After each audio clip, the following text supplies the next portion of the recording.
Salut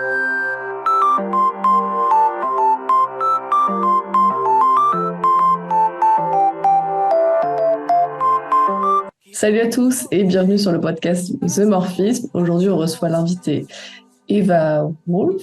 Je ne sais pas comment ça se prononce. C'est ça, et Wolf. Super. Du coup, je te laisse te présenter si tu le veux bien. Bonjour à tous, moi je suis Eva, entrepreneuse depuis plusieurs années déjà. J'ai monté une agence événementielle quand j'avais à peine 19 ans, qui est devenue une agence web il y a 3 ans. Et donc l'agence s'appelle Ask Wolf, ça porte tout simplement mon nom. Pourquoi Ask? C'est parce qu'on me demandait toujours des choses différentes et diverses. Et donc j'ai décidé d'aider les entrepreneurs, les commerçants et les chefs d'entreprise plus généralement à développer leur chiffre d'affaires et leurs entreprises, leurs projets, voilà, les accompagner dans leur vie de tous les jours et surtout dans leur vie de web marketing, donc création de site internet et de communication digitale. Super projet. Et aujourd'hui, on se retrouve sur un sujet qui te tient un peu à cœur, je pense, qui va être autour du freelancing, de se lancer dans la vie de freelance et toutes les erreurs à éviter avec des tips et choses qu'on pourrait partager aujourd'hui. Qu'en dis-tu? Ouais, totalement. Totalement. Je trouvais que quand tu m'as proposé de relancer d'ailleurs le podcast, je me suis dit pourquoi pas carrément. J'ai plutôt l'habitude d'être dans l'autre sens, donc on s'est dit pourquoi pas que ce soit toi qui me lance dans un talk. Après pour le freelancing, c'est vrai que quand on se lance, il y a toujours des erreurs bien sûr à éviter, des choses à ne pas faire, des choses que j'aurais aimé peut-être savoir quand je me suis lancée, parce que du coup je me suis lancée en 2015. Depuis, le monde évolue, la façon de communiquer évolue, la façon d'avoir des clients évolue, les demandes des entreprises évoluent aussi, de par la technologie, de par aussi la crise sanitaire qui a fait qu'il y a des nouvelles demandes aujourd'hui qu'il n'y avait pas avant. La technologie aussi, tout ce qui est intelligence artificielle, tout ça, c'est des outils qui sont aujourd'hui présents dans notre vie de tous les jours, qui peuvent être positif pour nous en tant que créateurs parce que ça peut faire gagner du temps en termes de productivité pour certaines choses, que ce soit dans le numérique en général, que ce soit dans le design graphique, dans le web, même la création de sites internet ou le design graphique en fait, même ça aujourd'hui tu vois plein d'outils comme par exemple t'as Photoshop qui a fait la Photoshop bêta, qui aujourd'hui, avant, pour ajouter, je sais pas, un lion dans la savane, il t'aurait fallu faire au moins 10 heures de photoshopping, de détourage et autres. Aujourd'hui, en juste quelques mots, quelques phrases, à ces logiciels-là, de par l'intelligence artificielle, tu peux avoir ce fameux tigre, je sais pas, dans la savane en quelques secondes. Et en fait, tout ça, ça peut faire peur à certains qui sont pas, surtout des chefs d'entreprise qui sont pas forcément super informés, ou que voilà, c'est pas forcément leur milieu. Mais ça peut être aussi des sujets super passionnants comme nous, les designers graphiques. Donc voilà. Bref, pour venir aux erreurs en soi, quand on se lance, surtout quand on est jeune, on est un peu naïf, on s'y connaît pas trop, on a envie de faire, donc on n'arrive pas forcément à s'affirmer, à affirmer ses prix, on se fait beaucoup arnaquer, on joue beaucoup de nous, voilà, c'est plein de choses qui, je pense que pour ceux qui regarderont ou écouteront cet épisode, ils se reconnaîtront forcément dedans, parce que tous les freelances en fait sont passés par là, et que ce soit dans n'importe quel milieu, il y a forcément un moment où tu as eu une mauvaise expérience client, il y a forcément un moment où on t'a pas payé, il y a forcément un moment où on a discuté de ton prix, et tout ça, faut juste rappeler qu'en fait c'est normal. Bon, c'est pas normal, mais c'est quand même la normalité, faut passer par là. C'est un peu comme devenir chef dans un grand restaurant gastronomique, faut passer par laver les assiettes, et je vois ça un peu pareil, tu vois. Ça vient les échelons. Faut passer les étapes, on va dire. Je sais pas, je pense que toi aussi t'as eu des erreurs, t'as forcément fait des erreurs en tant que jeune débutante dans le graphisme, avec certains clients, avec certains prestataires, même parfois même des collègues en fait. Ça peut être toutes sortes d'expériences en fait professionnelles qui te dit si j'avais su, ça c'est toujours le si j'avais su, peut-être que j'aurais fait différemment. C'est ça, je pense, par exemple, au lancement, rien que sur l'URSSAF, il y a un truc que j'ai pas coché, que j'ai pas fait, par exemple, l'ACRE. tu vois, je savais pas, mais du coup, ça m'aurait évité de donner des sous en l'air comme ça. Les outils de gestion de facture, avant je faisais tout sur Figma, mais c'est complètement pas légal et pas organisé, alors que tu as un super outil qui s'appelle Time, par exemple. Ouais, je l'utilise aussi. Facturer ses prix et pas prendre des choses en dessous, des fois, enfin, c'est un vrai débat, mais Oui.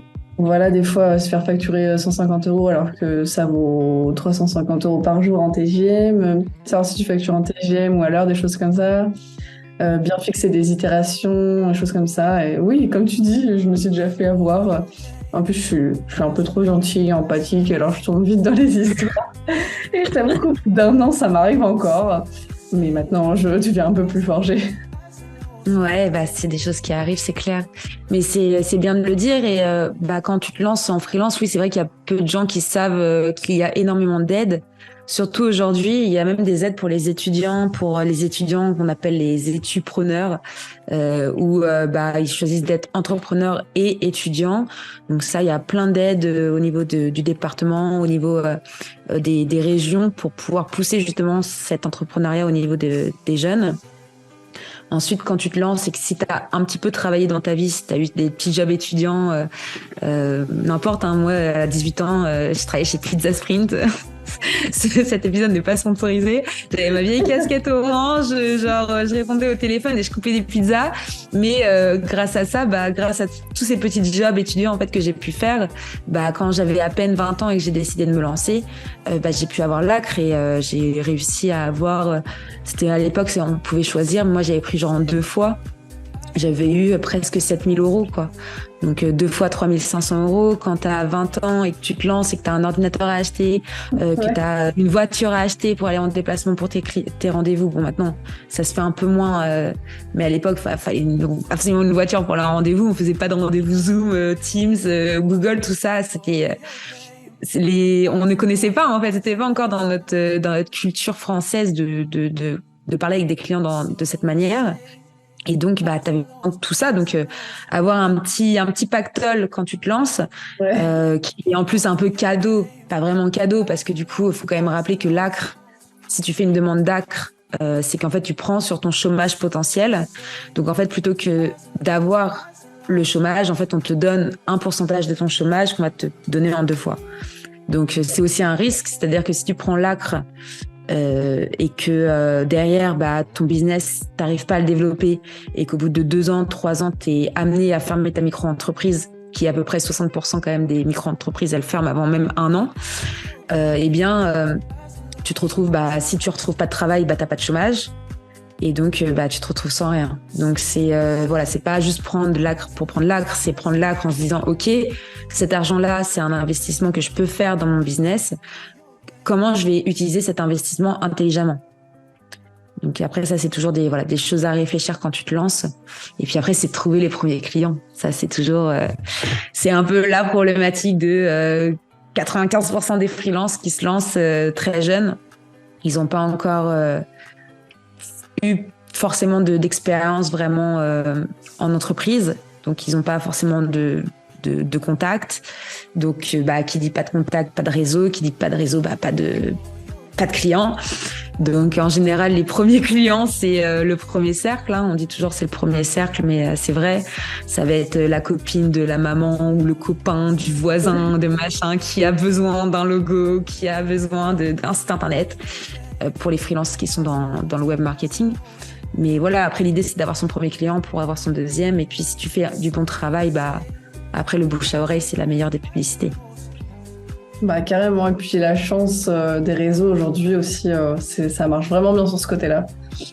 Ouais, ça marche bien. Mais c'est vrai que du coup, on demande beaucoup de choses aux freelances aujourd'hui. On leur demande d'être assidus, d'avoir des clients, de répondre aux clients, de livrer les clients des prestations conclues par devis. Et à côté de ça, tu dois faire de la création de contenu pour toi, pour être visible, pour du coup donner envie, pour qu'on t'appelle, etc. Donc en fait, aujourd'hui, être indépendant, il y a tellement de concurrence que c'est soit t'es là depuis longtemps et que du coup tu marches par le bouche à oreille, comme moi par exemple. Donc là je fête mes 8 ans au mois de novembre. Donc, depuis j'ai même pas besoin de prospecter parce que ça vient tout seul de par le bouche à oreille. Mais à côté de ça, te lancer aujourd'hui, bah, tu demandes encore plus d'efforts parce qu'il y a tellement de concurrents qu'il faut que tu fasses la différence, il faut que tu sois créatif. Et on le voit, tu vois, j'avais vu là ton épisode sur les CV créatifs LinkedIn. Mais c'est ça, en fait. C'est qu'aujourd'hui, si t'es pas créatif, t'as pas de job, ou t'as les jobs que personne n'a voulu avoir, ou les gens, ils ont pas trouvé la personne qu'il fallait, ou que personne veut ce job-là, en fait.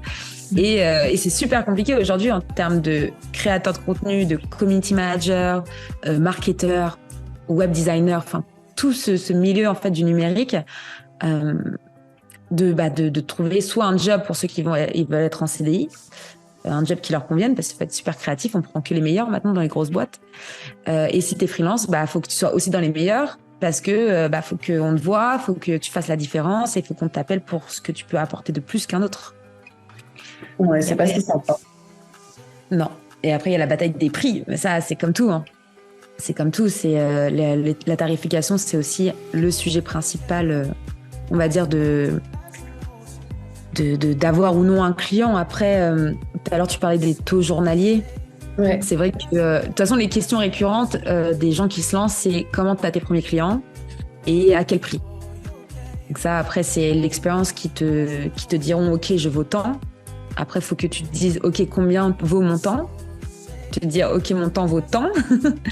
Et donc, te dire, mon temps vaut tant. Donc, c'est tant par prestation, parce que par prestation, je mets tant d'heures. Donc ça, c'est un peu au début, tu réfléchis comme ça, parce que tu vends l'heure.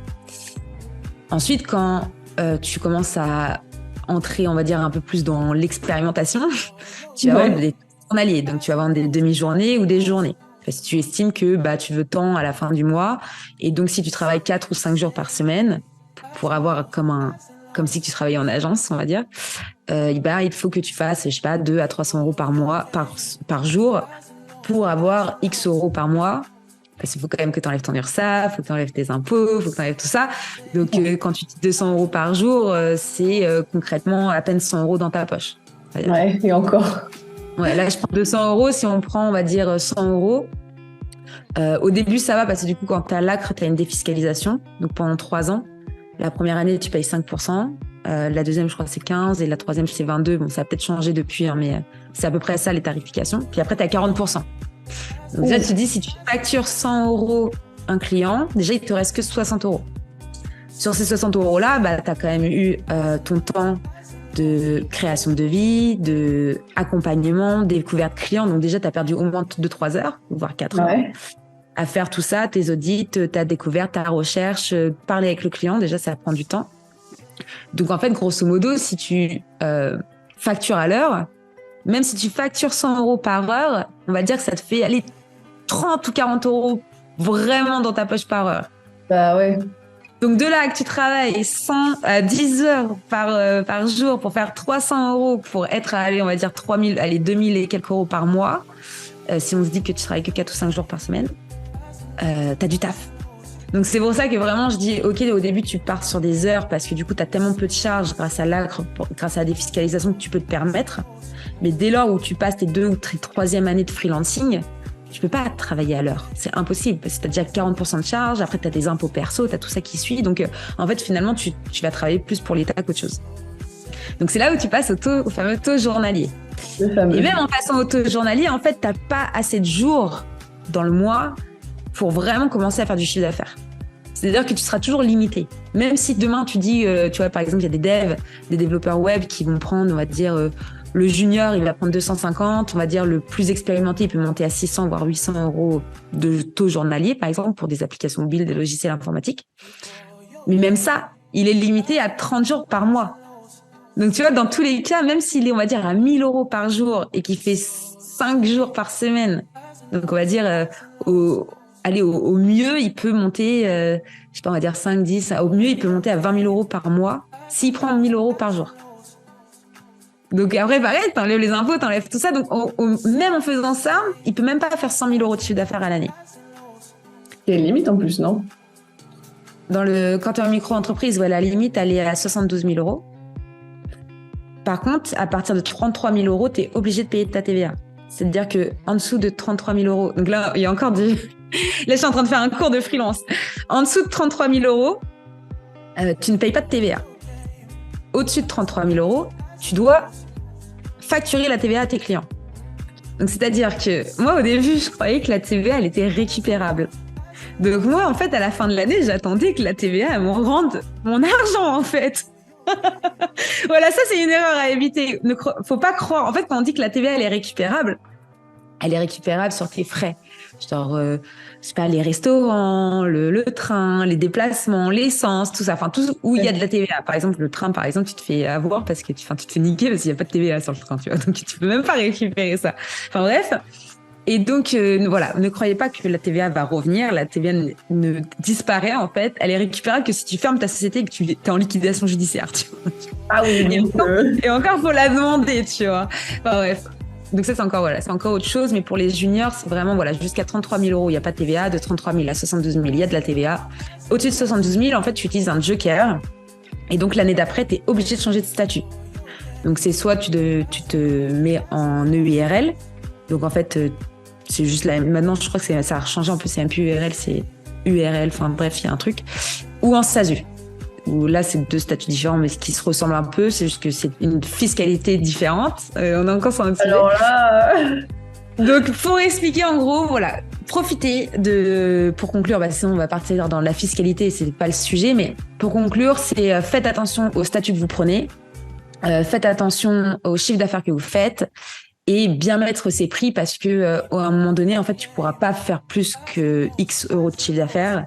Et du coup, tu te retrouves bloqué, en fait. Donc, si vraiment tu veux faire un peu l'entrepreneur de demain, faire 10 000 euros par mois à 4 jours la semaine, voilà, tu peux pas vendre du taux journalier. Tu es obligé de vendre tes prestations avec un certain prix. Parce que même quand tu gagnes, en fait, en expérience, au début, tu vas mettre un mois à faire un site internet, après, tu mettras 3 jours, en fait. Ouais. Donc, tu peux pas vendre en taux journalier une expérience que tu as acquise en plusieurs années. Et même si on dit, ouais, mais t'as fait le site en un jour, t'as pris 3 000 balles, bah ouais, alors j'ai appris pendant 10 ans à faire un site en 3 jours, en fait. Ouais. Donc après, c'est ton expertise que tu vends. Donc c'est bien de commencer par heure, c'est bien après de passer en taux journalier, mais moi je conseille vraiment de positionner tes prix en fonction du prix du marché, de ce que ça vaut, en fait, la prestation, tout simplement. Plutôt qu'à dire, du coup, je vais mettre tant d'heures à faire un site, donc je facture 500 euros. Bah non, en fait. Genre, tu factures pas un site 500 euros, tu vois. Sinon, tu vas faire 10 sites au mois et tu vas pleurer à la fin du mois parce que tu auras travaillé 90 heures par semaine, quoi. Ouais. Donc, c'est pas le but. C'est pas le but d'être esclave. Du coup, tu fais des packs ou des choses comme ça Ouais, tu peux faire des packs. Après, ça va dépendre aussi de ton expertise, de ce que tu sais faire. Aujourd'hui, en fait, la problématique, c'est que le client, déjà, il y a beaucoup de concurrence. Donc, si t'es pas un peu multi-tools, on va dire, c'est compliqué de garder un client. Donc, ça, je l'ai compris il y a pas tant de temps que ça. Il y a peut-être 2 ans, j'ai commencé à comprendre vraiment que aujourd'hui, la plus-value, c'est de pouvoir proposer vraiment un panel de services. Mais bon, faut quand même que tu gardes à l'idée que t'es expert dans un seul domaine. Et c'est ce domaine-là que tu dois mettre en avant à 100% et pas essayer de vendre tout et n'importe quoi. C'est un peu comme le restaurant, tu vois, du coin. Tu vas préférer aller manger un hamburger dans un restaurant de burgers et tu sais que ton burger, il va être incroyable et ok, tu vas peut-être le payer 20 balles ton burger, mais tu sais qu'il va être incroyable, plutôt que d'aller dans le fast-food du coin qui va faire sushi, burger, pizza... Ouais.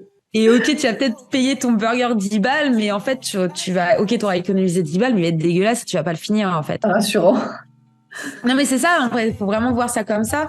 Et faut se dire que dans tous les cas, le client, il sera toujours plus attiré vers quelqu'un qui est spécialiste de quelque chose, plutôt que de quelqu'un qui fait tout et rien et qui essaye de. Et ça, c'est une erreur que j'ai faite, tu vois, au début.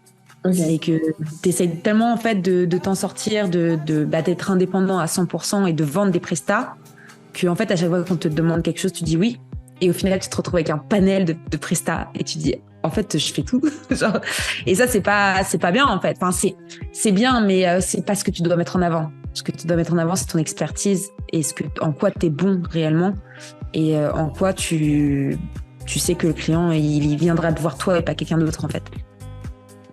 Ouais, du coup tu as aussi le débat de savoir dire non, de refuser des clients et tout, non? J'en ai refusé très peu. j'en ai refusé très peu parce que t'as toujours ce truc de faut que tu fasses du chiffre en fait. Surtout comme je t'explique, après 3 ans, t'es tellement imposé, t'as tellement de charges beaucoup plus énormes en fait que t'es obligé à un moment donné de faire de la masse clientèle. Après, t'as toujours ce système de fidélisation, bien sûr. C'est qu'un client, le but c'est de le garder, le plus dur c'est de l'avoir, donc le but c'est de le garder. Donc d'essayer d'être disponible à 100% pour eux et de répondre à leurs besoins, leurs problématiques et faire aussi beaucoup d'accompagnement. Moi, je fais beaucoup d'accompagnement, c'est ce qui fait vraiment ma différence en fait avec les autres concurrents.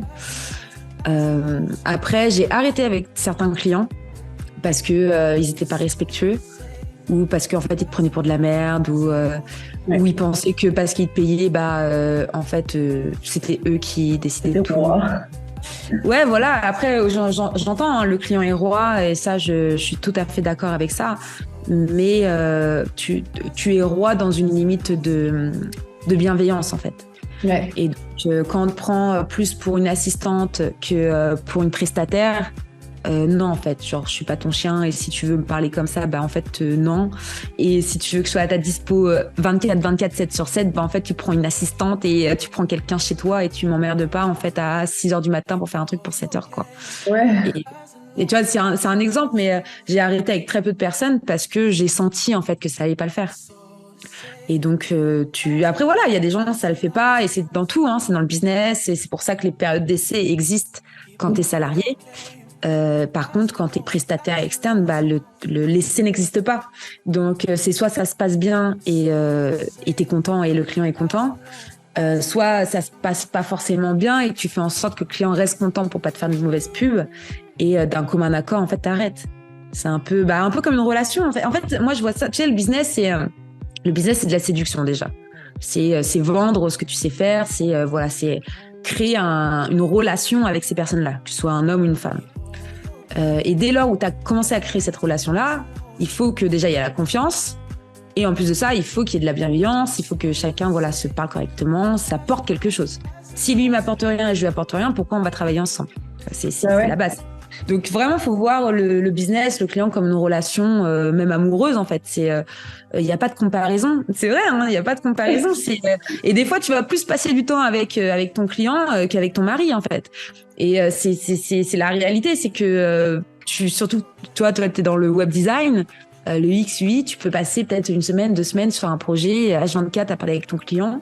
Et tu n'auras peut-être même pas parlé à ton mec peut-être 3 heures dans la semaine. Enfin, je dis ça, mais j'exagère un peu, mais c'est un peu ça, quoi. C'est que tu passes plus de temps au boulot qu'à la maison. Nous, on a de la chance de travailler en full remote, donc on est à la maison, donc voilà, on arrive à générer une routine qu'un salarié lambda n'aura pas et n'aura jamais, sauf parce que maintenant il y a le télétravail, donc ça change un peu les choses. Mais tu passes beaucoup plus de temps au boulot, en fait. Donc, et c'est pour ça que je dis, si tu sais faire un truc et que t'aimes faire quelque chose, si t'aimes faire quelque chose et que tu le fais bien, fais de ça ton métier, en fait. Parce que tu t'auras jamais l'impression de travailler. C'est ça qui est beau, tu vois.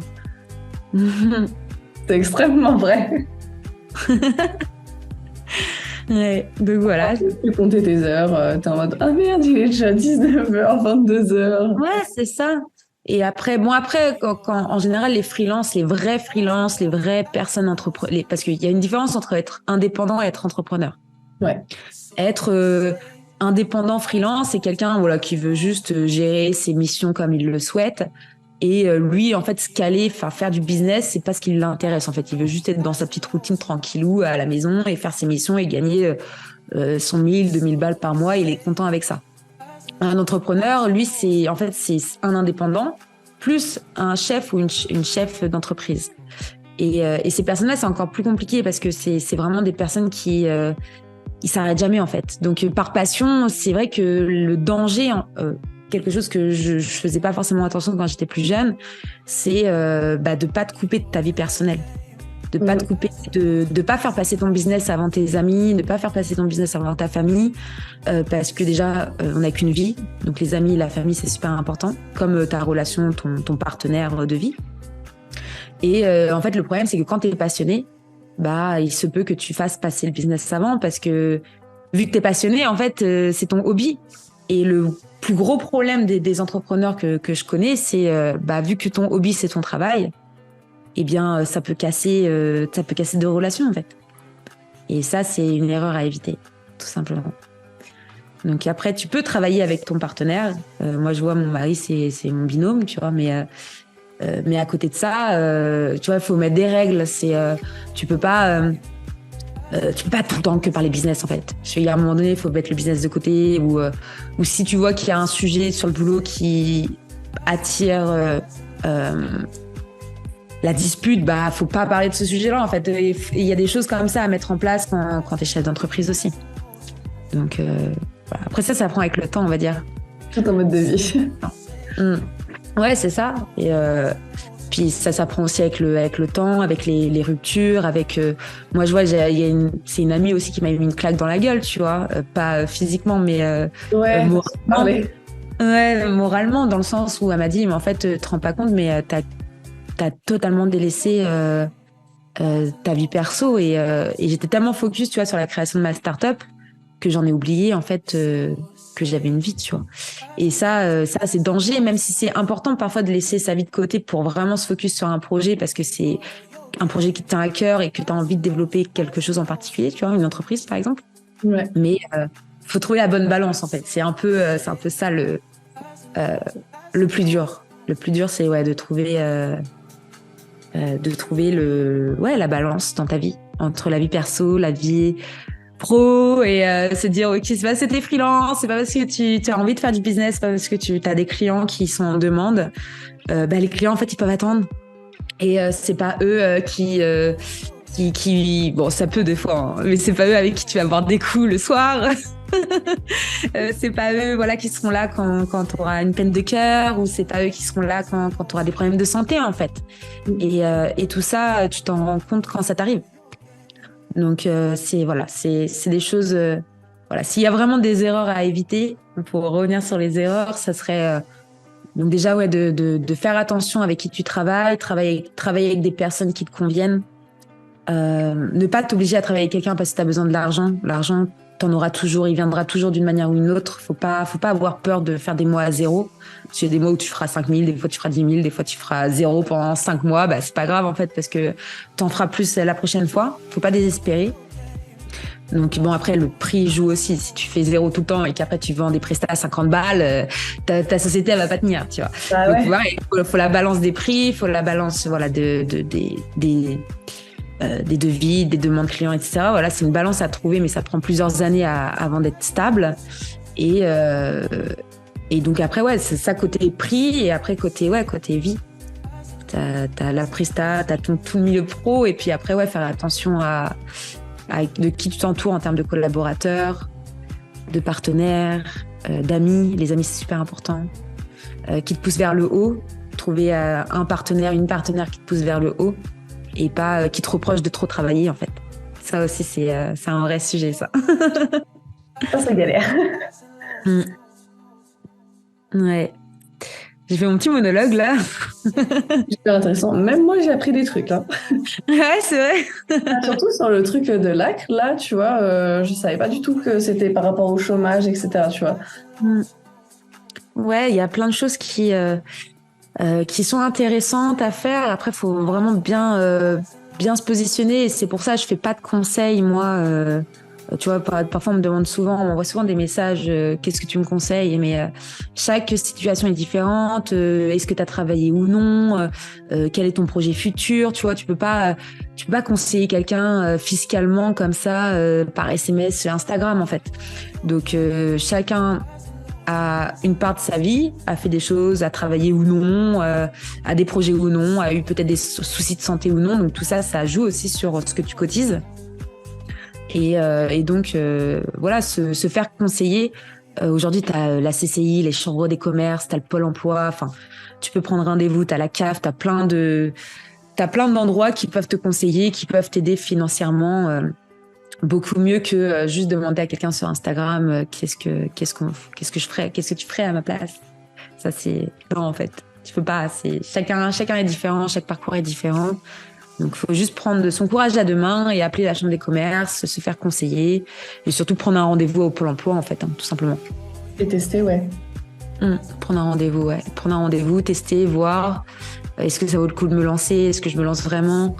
Est-ce que je suis prêt à me lancer aussi? Parce que si tu demandes des aides et que tu te lances et que t'es pas prêt, en fait, tu vas juste perdre du temps sur ta défiscalisation.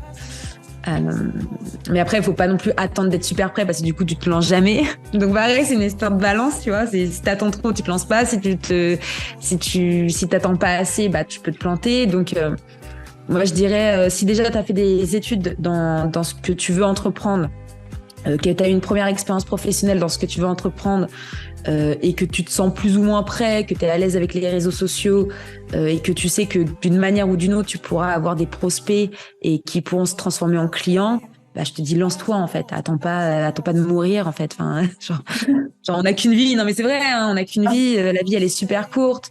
Là, je dis mourir, mais c'est extrême, mais c'est violent même dans le podcast, mais c'est vrai. One life. Ouais, one life en fait. Donc si tu vis pas ta passion dès maintenant, dès aujourd'hui, tu la vivras jamais. Et les gens qui sont là, je rêve de faire ce que tu fais, de voyager avec un ordinateur, fais-le en fait, tu vois. Genre quitte ton job, arrête d'aller dépenser des bouteilles d'alcool en boîte de nuit tous les week-ends, arrête d'aller chez Zara et dépenser 500 € tous les mois de fringues inutiles qui traînent dans ton placard. Et en fait, prends-toi en main. Économise, même si c'est 200 € par mois, tu économises 6 mois, tu prends un putain de billet d'avion et tu tires en fait. Et tu peux vivre de tout à l'étranger. Donc il y a pas de bons conseils. Chaque acte doit se réfléchir, surtout quand c'est des actes, quitter son job, tout quitter, tout vendre pour partir. Tout le monde n'a pas le courage de le faire, mais si tu ne prends pas ton courage, tu le feras jamais non plus en fait. Et la possibilité, parce que nous, par exemple, on n'a pas d'enfants, mais il y en a qui en ont et tout, donc c'est d'autres responsabilités. Ouais, voilà. Et c'est pour ça que je dis, fais-le maintenant, en fait, parce que si t'attends d'avoir des enfants, d'avoir un crédit et de dire, non, mais du coup, j'ai mes enfants, j'ai mon crédit, c'est compliqué. C'est normal, t'as tellement attendu que, là, c'est compliqué. Après, moi, je vois des personnes, elles partent avec leurs enfants. Enfin, j'ai rencontré des gens qui vivaient à l'étranger, qui ont accouché à l'étranger. Leur enfant vit avec eux. Enfin, les enfants, justement, c'est des enfants, en fait. Donc, tu vois, dans l'idée, un enfant s'adapte aux parents. Un enfant copie ce que les parents font. Donc, si t'es H24 sur ton téléphone, ton gosse, il va crier à côté de toi parce qu'il voudra un téléphone dans les mains, en fait. Si t'es H24 en train de lire un livre, ton enfant, il fera comme toi, il voudra lire des livres. Et c'est un peu pareil. Si tu pars et que ton enfant vient avec toi et que tu lui apprends une culture autre que la culture française, il ou elle apprendra la culture française. Et si t'es dans un pays qui parle pas français, il ou elle apprendra la langue, en fait. Et c'est tellement plus simple pour un enfant de moins de, on va dire 12 ans, d'apprendre. Après, quand c'est des ados, c'est différent. C'est les ados, faut leur parler, faut les convaincre, mais ça reste des enfants.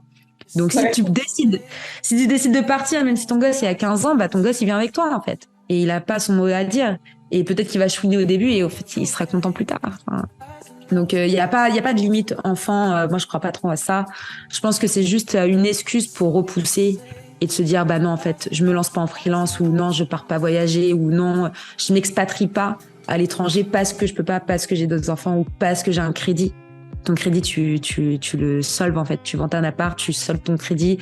Tu vends ta maison, tu solves ton crédit. Tu vends ta voiture, tu solves ton crédit. Tu te démerdes, en fait, mais il y a énormément de solutions. Donc, tout ça, pour moi, c'est des excuses. C'est juste des excuses de peur, en fait. Qui s'entendent aussi, mais sur lesquels il faut travailler. Ouais, qui s'entendent. Et je dis pas... Ouais, carrément. Et je dis pas que c'est facile. Il y a des personnes qui préfèrent se cacher derrière ces excuses-là parce qu'elles ont peur et qu'elles n'arrivent pas à aller au-dessus de leur peur. Et je l'entends, mais tu peux pas te plaindre ou envier quelqu'un d'une vie que tu voudrais avoir alors que tu peux l'avoir. Et ça, je le dis souvent aussi à beaucoup de mes étudiants quand je fais des formations, c'est qu'on a le passeport le plus puissant du monde. Avec le passeport américain, tu peux vivre n'importe où sur Terre. Il y a des gens, ils ont même pas le droit de sortir de leur pays. Et toi, tu as la chance, tu as le droit d'aller dans n'importe quel pays du monde, autant de temps que tu veux, dès lors où tu respectes la loi locale. Ouais. T'as la possibilité de le faire, donc pourquoi tu le fais pas, en fait? Donc bon, c'est encore notre sujet du freelancing en mode digital nomade à l'étranger, mais c'est des choses qui sont possibles de faire pour n'importe quel humain, surtout un Français. Tu peux le faire. Grave. Perso, ce sera pour le bilan carbone que j'irai pas.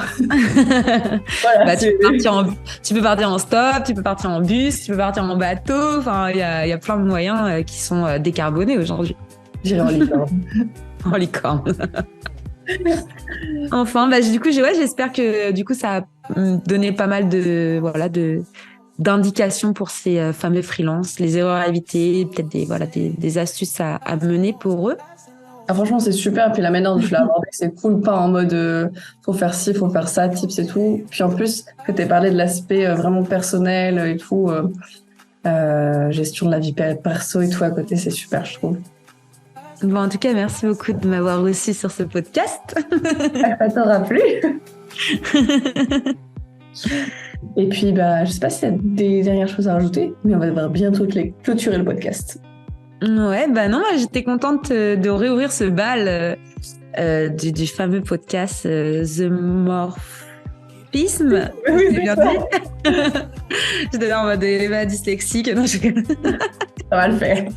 Ça va le faire. Donc ouais, non, je suis contente. J'espère que ton petit montage, tout ça va te plaire, que tu vas faire tes petits trucs, tout ça là. Mais ouais, hâte de voir un peu la réaction de ta communauté sur ce sujet du freelancing. Si on a pu aider des étudiants ou même des personnes plus âgées. Je vois, moi, j'ai des personnes de 40, 50 ans, des fois, qui m'écrivent « Merci, grâce à toi, j'ai sauté le pas ». Et ça me fait plaisir, en fait, parce qu'ils sont encore plus heureux qu'avant. Oh, c'est trop chou, ce genre de truc. Ouais, grave. Des fois, je suis là en mode genre, mais non, c'est pas de ma faute. Mais si, t'as prouvé qu'en fait, tu peux et il faut juste te donner les moyens, en fait. Ça motive de ouf, ça. Ouais, et je trouve que c'est beau. Et on est dans un beau pays et il y a tellement de choses à voir aussi ailleurs. Il y a énormément de beaux pays dans le monde et même si t'es écologique, tu peux voyager écologiquement et tu peux trouver ta place aussi parce qu'il y a des personnes qui n'arrivent pas forcément à trouver leur place. Et je pense que ta place, elle est quelque part peut-être où t'as pas encore été en fait. Ta place est partout. C'est trop beau. C'est trop vrai. Verse pas ta larme. C'est parce que tu me fais trop rire.